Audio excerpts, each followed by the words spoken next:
भाई साहब का बहुत अच्छा सवाल है। भाई साहब ने पूछा है पहले कि कौन सा मजहब है जो मासूम जानवरों को कत्ल करने की इजाजत देता है। फिर उसने कहा कि इस्लाम में आप जानवर का कत्ल करते हैं, आप नॉनवेज खाते हैं, हिंदू धर्म में इसकी मुमानियत है। आपका सवाल है कौन सा मजहब। पहले मैं इस्लाम का जिक्र करूंगा, बाद में इंशाअल्लाह दिगर मजहब का भी जिक्र करूंगा। जहां तक कि इस्लाम का सवाल है, एक मुसलमान बहुत अच्छा मुसलमान रह सकता है प्योर वेजिटेरियन बनके भी। इस्लाम में जरूरी नहीं है कि आपको नॉनवेज खाना चाहिए, फर्ज नहीं है। और आप जानते हैं कि यह हमारा दूसरा कॉन्फ्रेंस है इस बड़े मैदान में, सुमैया ग्राउंड में। लास्ट ईयर ये सुमैया ट्रस्ट है, माशाल्लाह बहुत अच्छे लोग हैं। एक हफ्ता पहले कॉन्फ्रेंस के पहले कहा कि हम नॉनवेज में नहीं मानते, आप नॉनवेज इस मैदान पे सर्व नहीं कर सकते। हमने कहा कि हम 9 महीने पहले बुक कर चुके हैं, एक हफ्ते पहले आप बोलते ऑलरेडी स्टॉल दे चुके, ये नामुमकिन है। तो उनने अल्हम्दुलिल्लाह सुम्मा अल्हम्दुलिल्लाह हमारी बात रखी और लास्ट ईयर हमें नॉनवेज खाने की इजाजत दी। इस साल जब हमने बुकिंग की, पहले शर्त लगाई कि इस मैदान में नॉनवेज सर्व नहीं होगा। हमने कहा ये आपका ख्याल है, हम आपके ख्याल की इज्जत करते हैं, क्योंकि इस्लाम में नॉनवेज खाना फर्ज नहीं है। इसीलिए आप देखेंगे फूड कोर्ट में भी नॉनवेज सर्व नहीं कर रहे। हमारे जो मुकर्रिरीन हैं, इस्लाम के विद्वान हैं, उनको भी हमने कहा, हमने माजरत चाहिए कि इस ग्राउंड पे हम आपको नॉनवेज नहीं सर्व करेंगे, क्योंकि ये मुसलमान की जबान है। हम जब जबान देते हैं उसका पालन करते हैं। आपका सवाल, जैसे मैंने कहा कि मुसलमान को नॉनवेज खाना फर्ज नहीं है, लेकिन क्योंकि अल्लाह सुब्हानहू व तआला ने हमें इजाजत दी है। कुरान मजीद में लिखा है, सूरह माइदा सूरा नंबर 5 आयत नंबर 1 में, कि वो जानवर जो आपके लिए हलाल है, 4 पांव के, जो आपके लिए हलाल है उसको आप खा सकते हैं। लिखा है सूरह नहल में सूरा नंबर 16 आयत नंबर 5 में भी कि वो जानवर जो आपके लिए हलाल है उसका गोश्त आप खा सकते हैं। ये लिखा है सूरह मोमिनून में सूरा नंबर 23 आयत नंबर 18 में भी। कई जगह लिखा है कि आप हलाल जानवर का गोश्त खा सकते हैं। जब कुरान मजीद में हमारे खालिक, हमारा रब, हमारा अल्लाह सुब्हानहू व तआला परमिशन देता है तो हम क्यों ना खाएं। आज की साइंस ये कहती है कि वेजिटेबल्स में टोटल प्रोटीन नहीं है। हमारा जो जिस्म है, इंसानी जिस्म, इसके अंदर 8 अमाइनो एसिड्स नहीं बनते। 8 अमाइनो एसिड्स बाहर के फूड, बाहर के खाने में आना जरूरी है। कोई भी वेजिटेबल दुनिया में नहीं है जिसमें सारे 8 अमाइनो एसिड मौजूद है। लेकिन नॉनवेज फूड में अल्हम्दुलिल्लाह सुम्मा अल्हम्दुलिल्लाह, कई नॉनवेज फूड में सारे अमाइनो एसिड जो जिस्म नहीं पैदा करता है, इसे कहते हैं इसेंशियल अमाइनो एसिड मौजूद है। इसे कहते हैं टोटल प्रोटीन। आज की साइंस ये कहती है कि non veg food is nutritious, it is full of protein. और हम जब तहकीक करते हैं तो हमें पता चलता है कि जब हम हर्बीवोरस एनिमल को देखते हैं, गाय, भेड़, बकरी, ये सिर्फ वेजिटेबल्स खाते हैं, सिर्फ घास फूस खाते हैं। जब इनकी दांत को हम देखते हैं, इनके दांत दे आर फ्लैट टीथ, इनके चपटे दांत है। ये सिर्फ भाजी खा सकते, गोश्त खा ही नहीं सकते। जब हम मांसाहारी जानवर को देखते हैं, शेर, शेर बब्बर, चीता, हम देखते हैं इनके दांत को जब देखते हैं, इनके दांत नोकीले है, कैनाइन टीथ। ये सिर्फ गोश्त खा सकते, भाजी पाला नहीं खा सकते। लेकिन जब हम इंसान के दांत, आप अगर जाएंगे मिरर में देखेंगे, आईने में अपने दांत, मैं देखूंगा अपने दांत, तो पता लगता है कि खुदा ने हमें चपटे दांत दिए, फ्लैट टीथ, उसके साथ साथ नोकीली दांत दिए, herbivorous teeth and carnivorous teeth. अगर खुदा, अगर ईश्वर चाहता था कि सिर्फ मैं भाजी पाला खाऊं, तो ये नोकीली दांत क्यों दिए? गोश्त खाने के लिए। आज की साइंस कहती है डाइजेस्टिव सिस्टम जो है, जो शाकाहारी जानवर के डाइजेस्टिव सिस्टम है, वो सिर्फ वेजिटेबल्स डाइजेस्ट कर सकते हैं, भाजी पाला, गोश्त को डाइजेस्ट नहीं कर सकते। लेकिन जो कार्निवोरस एनिमल्स है, कार्निवोरस जानवर है, लायन, टाइगर, लेपर्ड, वो सिर्फ गोश्त को डाइजेस्ट कर सकते, भाजी पाला डाइजेस्ट नहीं कर सकते।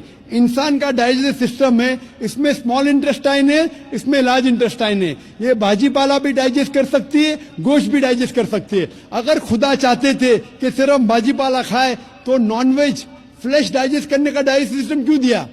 क्योंकि हम फ्लेश खा सके, गोश्त खा सके। बहुत से गैर मुसलमानों को यह गलत फहमी है कि उनके मजहब में गोश्त खाना हराम है, और कई हिंदू समझते हैं कि उनके मजहब में लिखा है कि गोश्त खाना हराम है। और आपने कहा कि हमारे धर्म में गोश्त खाना हराम है। भाई साहब, आपको आपके धर्म का इल्म कम है, इसीलिए मैं कहता हूं कि हिंदुइज्म जानने के लिए हिंदू की तरफ मत देखिए, हिंदू ग्रंथ का मुताला कीजिए। जब आप हिंदू ग्रंथ का मुताला करते हैं, लिखा है मनुस्मृति में चैप्टर नंबर 5 श्लोक नंबर 30 में, उसमें लिखा है कि ईश्वर ने कुछ जानवर बनाए खाने के लिए और कुछ जानवर को खा जाने के लिए। God has created some animals to eat and some to be eaten. अगर आप उस जानवर को खाते हैं जिन जानवर को खुदा ने बनाया है खा जाने के लिए, तो आप गुनाह नहीं कर रहे। If you are eating the animals who God has created to be eaten, you are not doing a sin. आगे जब पढ़ते लिखा है मनुस्मृति में चैप्टर नंबर 5 में, अध्याय नंबर 5 में, मंत्र नंबर 40 में, कि खुदा ने कुछ जानवर बनाए हैं कुर्बानी के लिए। अगर आप कुर्बानी में जानवर का कत्ल करते हैं तो आप गुनाह नहीं करते। आगे लिखा है मनुस्मृति में चैप्टर नंबर 5 मंत्र नंबर 41 में कि जानवर का कत्ल करना, जो जानवर खाने के लिए बनाए गए हैं, वो गुनाह नहीं है। इसी तरीके से कई जगह वेद में लिखा है कि ऋषि गोश्त खाते थे, जानवर को खाते थे। वक्त नहीं है डिटेल में बात करने का, लेकिन अगर आप महाभारत पढ़ेंगे अनुशासन पर्व चैप्टर नंबर 88, इसके अंदर युधिष्ठिर जो पांडव का एक भाई था, वो पूछता है भीष्म से कि हम यज्ञ में, पूजा में क्या खाना दे भगवान को, ईश्वर को, ताकि हमारे पुरखों को संतुष्ट मिले। तो भीष्म कहता है युधिष्ठिर से कि आप यज्ञ में अगर भाजी पाला देंगे तो हमारे बाप दादा 1 महीने के लिए खुश रहेंगे। अगर आप मच्छी देंगे 2 महीने के लिए, अगर आप खरगोश देंगे 3 महीने के लिए, अगर गोश्त देंगे तो 4 महीने के लिए, अगर आप बेकन देंगे तो 5 महीने के लिए, अगर परिंदे का गोश्त देंगे तो 6 महीने के लिए, अगर हिरन का गोश्त देंगे तो 7 महीने के लिए। पूरा मेन्यू है, माशाअल्लाह बड़ा मेन्यू है। उसके आगे लिखा है अगर आप गाय देंगे तो पूरे 1 साल के लिए हमारे बाप दादा संतुष्ट रहेंगे, और अगर गेंडा राइनोसरस देंगे तो 20 साल के लिए हमारे बाप दादा खुश रहेंगे। पूरा मेन्यू है। क्या चाहते हैं बोलो? मच्छी, खरगोश, क्या चाहते हैं बोलो? ये आपके ग्रंथ में लिखा है, मेरे ग्रंथ में नहीं। हमारे ग्रंथ में सब चीज खाने की इजाजत नहीं, सिर्फ वो चीज जो हमारे लिए हलाल है। इसी तरीके से बाइबल में भी लिखा है आप गोश्त खा सकते। अक्सर धर्म की किताबों में लिखा है कि आप गोश्त खा सकते हैं। आप मेरा अगर एक डिबेट देखेंगे जिसका मौजू था, is eating non vegetarian food permitted और prohibited for a human being? क्या इंसान के लिए गोश्त खाना हलाल है या हराम है? और मैंने डिबेट किया था एक जैन के साथ जिसका नाम था रश्मिबाई झवेरी। वो इंडियन वेजिटेरियन कांग्रेस का सदर था, प्रेसिडेंट था। वो दुनिया भर घूमता है बताने के लिए कि नॉनवेज हराम है, और उसने मुझे चैलेंज किया। मैंने कहा भाई आपस में बैठ के बात करेंगे? नहीं, पब्लिक में चैलेंज किया, डिबेट करेंगे। मैंने कहा अच्छा आ बेल मुझे मार। तो मैंने कहा ठीक है भाई, पब्लिक में। बोला मैं लोग को लेके आऊंगा। मैं बोला लेके आओ। तो पाटकर हॉल के अंदर 1998 में तकरीबन 10 साल पहले डिबेट किया। वो देखेंगे सारी डिटेल्स है। लेकिन हिंदू मजहब की किताब में ये लिखने के बाद कि गोश्त खा सकते, फिर भी कुछ हिंदू शाकाहारी क्यों हैं, वेजिटेरियन क्यों है? क्योंकि वो मुतासिर हो रहे थे बाकी फलसफे के साथ जिसमें कहा गया है नॉन वायलेंस। और कुछ जैन मानते कि ईटिंग नॉन वेज इज हराम, इज प्रोहिबिटेड। और हम जब पूछते क्यों जानवर का गोश्त खाना हराम है, तो वो कहते हैं कि घास और भाजी पाला के अंदर जिंदगी नहीं है, जानवरों में जिंदगी है। जब आप कोई जिंदगी लेते हैं, किसी का कत्ल करते हराम है। आज साइंस तरक्की करने के बाद पता चलता है कि वेजिटेबल्स में भी जान है, भाजी पाला में भी जान है।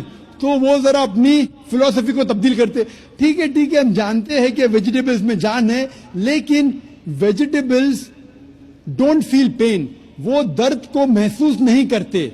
जानवर दर्द को महसूस करते, इसीलिए वेजिटेबल्स खाना गुनाह नहीं है, जानवर को खाना गुनाह है। अभी साइंस तरक्की करने के बाद हमें पता लगता है कि वेजिटेबल्स को भी दर्द होता है, लेकिन ये दर्द इंसान को सुनाई नहीं देता। वेजिटेबल्स भी अफसोस करते हैं, वेजिटेबल्स भी रोते हैं, लेकिन हमें सुनाई नहीं देता। तो अभी उनका फलसफा बदल गया। वो कहते हैं अच्छा ठीक है, मानते हैं कि वेजिटेबल्स में जान है, वेजिटेबल्स को दर्द महसूस होता है, लेकिन वेजिटेबल के पास तकरीबन 3 सेंसेस है, जानवर के पास 5 सेंसेस है। इसीलिए जानवरों की जान लेना बड़ा गुनाह है बनिस्बत वेजिटेबल्स की। मैं कहता हूं सिर्फ डिबेट के तौर पे, argument, for sake of argument, मैं आपकी बात मानता हूं। क्या वेजिटेबल्स के 3 सेंसेस है और जानवर के 5 सेंसेस है? मैं उस शख्स से सवाल करता हूं कि मान लो आपका छोटा भाई गूंगा और बहरा पैदा होता है, वो सुन नहीं सकता है, बोल नहीं सकता। जब वो बड़ा होता है तो एक इंसान आपके छोटे भाई का कत्ल करता है, क्या आप जाके जज से कहेंगे मी लॉर्ड इस कातिल को कम सजा दो क्योंकि मेरे भाई के पास 2 सेंसेस कम थे, वो सुन भी नहीं सकता था, बोल भी नहीं सकता था? आप उल्टा कहेंगे मी लॉर्ड जज इस कातिल को डबल पनिशमेंट दो, डबल सजा दो, वो तो मेरा भाई मासूम था, बेचारा सुन भी नहीं सकता था और बोल भी नहीं सकता था। इस्लाम में 2 सेंसेस कम या ज्यादा के वजह से कोई खाना हराम या हलाल नहीं होता है। जो चीज आपके लिए तैयब है वो आप खा सकते हैं। इसी तरीके से कई वजह। लेकिन अगर कोई नॉन मुस्लिम मुझसे ये कहता है कि मैं वेजिटेरियन हूं, मुझे कोई गिला शिकवा नहीं, आपको नॉनवेज पसंद नहीं है आप मत खाइए, लेकिन कोई नॉन मुस्लिम, कोई गैर मुसलमान, कोई हिंदू मुझसे कहता है कि आप जानवरों का कत्ल करते हैं, वो गुनाह है, तो मैं उनसे कहता हूं इस बात को मैं तस्लीम नहीं करता हूं।